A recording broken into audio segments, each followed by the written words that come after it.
90% mom C section के बाद ये गलतियां करती हैं और इन गलतियों के चक्कर में हमारी रिकवरी जो होती है बहुत स्लो हो जाती है। अगर आप एक न्यू मॉम हैं तो ये वीडियो आपके लिए है। वीडियो को पूरा ज़रूर देखिएगा क्योंकि हमें पता नहीं होता, बहुत छोटी छोटी चीज़ें होती है जो हमें ध्यान देनी चाहिए। अगर हम ध्यान नहीं देते तो हमको बहुत मुश्किल आती है लाइफ टाइम। देखिए, सबसे पहले सर्जरी के बारे में जानते हैं। आजकल 90% डिलीवरी जो होती है वो सी सेक्शन से ही होती है, नॉर्मल नहीं होती है। कहने के लिए तो एक सर्जरी है, माइनर है, बट माइनर नहीं होती है। जिसकी हुई होती है उसको पता होता है कि कितने प्रॉब्लम आती है इसमें।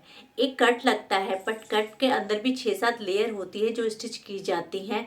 कितना पेन रहता है, कितना उस इंजेक्शन का दर्द रहता है, बहुत सारी छोटी छोटी चीज़ें होती हैं जो अगर हमें पता होती, काश मुझे भी पता होती तो मैं भी ध्यान रखती। बट मैंने भी बहुत सारी चीज़ें सीखी अपने 2 डिलीवरी के एक्सपीरियंस से, वो मैं आपको शेयर करती हूँ इस वीडियो में। आप ये न्यू मॉम है तो ये वीडियो पूरा देखना है। इसमें मैं आपको स्टेप टू स्टेप बता रही हूँ किस तरीके से आपको टेक केयर करना है अपने स्टिचेस का। देखिए, अपनी डिलीवरी के बाद हम कुछ गलतियां करते हैं, उन्हीं छोटी छोटी गलतियों की वजह से हमें नुकसान पहुंच सकता है। तो सबसे पहली गलती जो हम लोग करते हैं, हैवी वेट उठाना। डिलीवरी के 2-3 महीने तक हमें हैवी वेट बिल्कुल नहीं उठाना चाहिए, अवॉइड करना चाहिए। कोई भी हैवी वर्क बिल्कुल नहीं करना चाहिए। लेडीज़ करने लग जाती हैं 11 डेज में, 21 डेज में, उस समय तो कोई प्रॉब्लम नहीं होती, पर इसका जो नुकसान होता है आगे होता है जब बैक पेन शुरू होता है। तो इसीलिए आपकी जब भी डिलीवरी हुई है तो उसको प्लीज़ 2-3 महीने तक हैवी वर्क बिल्कुल मत कीजिए। अपने बड़ हैवी वर्क आप कह सकते हैं, कोई भी ऐसा बास्केट उठाना, घर का सामान उठाना, वो सब मत कीजिए। बच्चे को गोदी पे भी मत उठाइए। अगर आपका बेबी है तो बड़ा बेबी है उसको भी गोद पे मत उठाइए। न्यूबॉर्न को आप ले सकते हैं बट बहुत ध्यान से, क्योंकि ये छोटी छोटी चीज़ें ना हमें आफ्टर 40 प्रॉब्लम देती हैं। तो दूसरी गलती हम क्या करते हैं, हमारा डिलीवरी के बाद वेट गेन हो जाता है और हम लोग बहुत जल्दी एक्सरसाइज करना शुरू कर देते हैं। तो ये सबसे बड़ी गलती होती है कि जल्दी से कहते हैं कि 11 दिन, 21 दिन, कुछ लोग 1 महीने में भी शुरू कर देते हैं। हैवी एक्सरसाइज नहीं शुरू करनी चाहिए। अगर आपको एक्सरसाइज करनी ही है जब आपके स्टिचेस ठीक हो जाएं, डॉक्टर देख ले, तो आप अपने डॉक्टर से कंसल्ट कर सकते हैं। धीरे धीरे किसी की ऑब्जर्वेशन में स्टार्ट कीजिएगा, एकदम से अकेले मत स्टार्ट कीजिएगा। उस टाइम पे क्या होता है, ये हर नॉर्मल है, हर किसी को लगता है कि हमारा वेट गेन हो गया, हमें थोड़ा सा वॉक शुरू कर देना चाहिए, हमें थोड़ा सा एक्सरसाइज शुरू कर देना चाहिए। पर जब भी अगर आप स्टार्ट कर रहे हो तो वॉक से पहले स्टार्ट करना, फिर देन एक्सरसाइज पे जाना।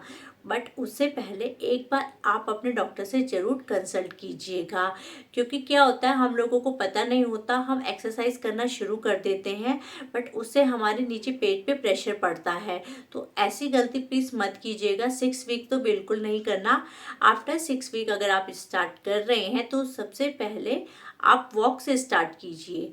वॉक स्टार्ट करने के बाद आप धीरे धीरे फिर आप एक्सरसाइज पे जाइए। उसमें भी एक बार अपने डॉक्टर से ज़रूर कंसल्ट कीजिए। कई बार बैक पेन की वजह से वो कुछ पोज बताते हैं, आप वो करिए बट किसी के ऑब्जर्वेशन में कीजिए। जब मेरी भी सेकंड डिलीवरी हुई थी तो मैंने भी डॉक्टर से ही पूछ के, उन्होंने मुझे सजेस्ट किए थे कुछ पोजेस, वो हमने करे थे तो तब ठीक रहा था, तो कोई गलती नहीं हुई थी। पहले वाली में जल्दी शुरू कर दी थी तो बात दिक्कत हुई थी। तो ये मिस्टेक आप मत कीजिएगा। थर्ड नंबर पे जो हम अपनी मिस्टेक कर सकते हैं, हमारे स्टिचेस ड्राई और क्लीन रहने चाहिए। जैसे आपके डॉक्टर आपको सजेस्ट करते हैं आप अपने स्टिचेस को वैसे ही क्लीन रखिए और जितना हो सके ड्राई रखिए। एक बार हम घर आ जाते हैं तो हम स्टिचेस को भूल जाते हैं, पर ये छोटी सी लापरवाही हमें बहुत प्रॉब्लम में डाल सकती है। आप अपनी कोई भी आप क्रीम आपको डॉक्टर ने दी है, बेटाडिन दिया, आप उससे क्लीन कीजिएगा। अपने स्टिचेस को क्लीन करते रहिएगा और डॉक्टर से चेक कराते रहिएगा। मैंने भी 2 मंथ तक डॉक्टर को दिखाया था, जब उन्होंने बोला हाँ फाइनली स्टिचेस अब ठीक है, तब आगे स्टार्ट किया था। क्योंकि हम लोगों को उस टाइम पे नहीं ध्यान रहता, बेबी होने से पहले तो हम लोग अपनी बहुत केयर करते हैं, बट सच बोलूँ तो आफ्टर डिलीवरी हम लोग खुद को भूल जाते हैं। तो इसलिए आप अपने स्टिचेस को देखिए, उस एरिया को आप बिल्कुल क्लीन रखिएगा। आपको डॉक्टर ने क्रीम सजेस्ट की होगी, उसकी ऑब्जर्वेशन में रहिएगा, डॉक्टर की उस क्रीम को लगाइएगा। बिटाडिन हो गए, डिटॉल हो गए, इनको आप क्लीन कर सकते हैं, इससे स्टिचेस अच्छे से क्लीन रहते हैं। गर्मी के दिनों की अगर डिलीवरी है आपकी, गर्मी के दिनों में तो और ध्यान रखना चाहिए, क्योंकि कहते हैं स्टिचेस पक जाते हैं, स्टिचेस टूट जाते हैं। तो ये जो सारी मिस्टेक होती है, हैवी वेट उठाना, एक्सरसाइज करना, इससे हमारे स्टिचेस पे जोर पड़ता है और नीचे स्टिचेस टूट जाते हैं। तो प्लीज़ आप इसका ध्यान रखिएगा। नेक्स्ट मिस्टेक जो हम लोग करते हैं, डिलीवरी के बाद खुद को भूल जाते हैं। ऐसा नहीं करना है, रेस्ट लेना है, अपना ध्यान बहुत ज़्यादा रखना है, क्योंकि अगर हम अपना ध्यान रखेंगे तभी हम अपने बच्चे का भी ध्यान रख पाएंगे। माना कि उस टाइम में हेल्प नहीं होती है बहुत लोगों के पास अवेलेबल, तो अगर आपको जैसे मिलती है, मेड से मिलती है, घर के मेम्बर से मिलते, जैसे भी हेल्प मिले, प्लीज़ उस टाइम पर अपना ज़रूर ध्यान रखिए। 3 महीने तो बिल्कुल रखिए, क्योंकि ये 3 महीने आगे के पूरी लाइफ के ऊपर भारी पड़ सकते हैं। तो इसलिए आप अपना रेस्ट भी पूरा कीजिए। जब बेबी सोया है आप भी तभी सो जाइए। बहुत सारी चीज़ें होती हैं, उस समय नहीं हो पाता। ये तो मैं भी एक मदर हूँ, मुझे भी पता है नहीं हो पाता उस समय, पर जितना हो सके प्लीज़ उस समय रेस्ट ज़रूर कीजिए, वरना आगे प्रॉब्लम आ सकती है। हो सके तो हेल्प जरूर लीजिए अगर अवेलेबल है तो। नेक्स्ट हमें कॉन्स्टिपेशन का भी ध्यान रखना है। गैस्ट्रिक की प्रॉब्लम आफ्टर डिलीवरी हो सकती है, उसकी वजह से स्टूल हार्ड हो सकता है, तो उस पर प्रेशर पड़ता है, उससे भी हमारे स्टिचेस इफेक्ट होते हैं। तो आप अपने पेट का भी ध्यान रखिए, ऐसा फूड खाइए जिससे कि आपको गैस्ट्रिक ना हो। जब आपका एक बार स्टिचेस ठीक हो गए फिर आप फूड खा सकते हैं, बट ऐसा खाना खाइए जो आपको हैवी ना लगे, आपका स्टूल आराम से पास हो, सॉफ्ट रहे, आपके पेट पे असर ना पड़े। कई बार हम खाना खा लेते हैं, फिर बार बार प्रेशर होता है ना, तो उससे नीचे पेन होता है और उसका असर सीधे हमारे स्टिचेस पे पड़ता है। तो आपको ध्यान रखना है इसका। आप अपने उसका कफ एंड कोल्ड का भी ध्यान रखिए, अपने खाने पीने का भी ध्यान रखिए, गैस का भी। और ज़्यादा हंसने से, ज़्यादा तेज बोलने से क्या होता है, उससे भी हमारे स्टिचेस पे फर्क पड़ता है। और जितना हो सके आप पानी पीजिए। पानी पियेंगे तो पेट भी साफ रहेगा, गैस्ट्रिक की प्रॉब्लम नहीं होगी, स्टिचेस अच्छे से रिजॉल्व होंगे। तो ये सारी चीज़ें आपको ध्यान रखनी है। और एक मेन चीज़ जो मुझे भी मेरे डॉक्टर ने बोली थी, मैं भी अभी तक कर रही हूँ, हमें कैल्शियम और आयरन जो होती है वो मेडिसिन 6 मंथ तक कंटिन्यू करनी चाहिए।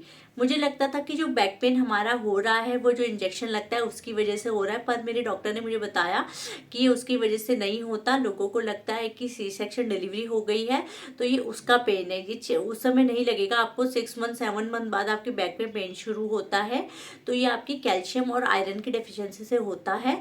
तो आपको कैल्शियम, आयरन, मल्टीविटामिन ये कंटिन्यू रखने हैं 6 मंथ तक या 1 ईयर तक। आप अपने डॉक्टर से पूछ सकते हैं कब तक। मेरी डॉक्टर ने तो मुझे 6 मंथ तक सजेस्ट किया था, बट मैं अभी भी ले रही हूँ कैल्शियम आयरन, क्योंकि क्या होता है ना, बाद में उससे पैरों में दर्द, हाथ में दर्द शुरू होने लग जाता है।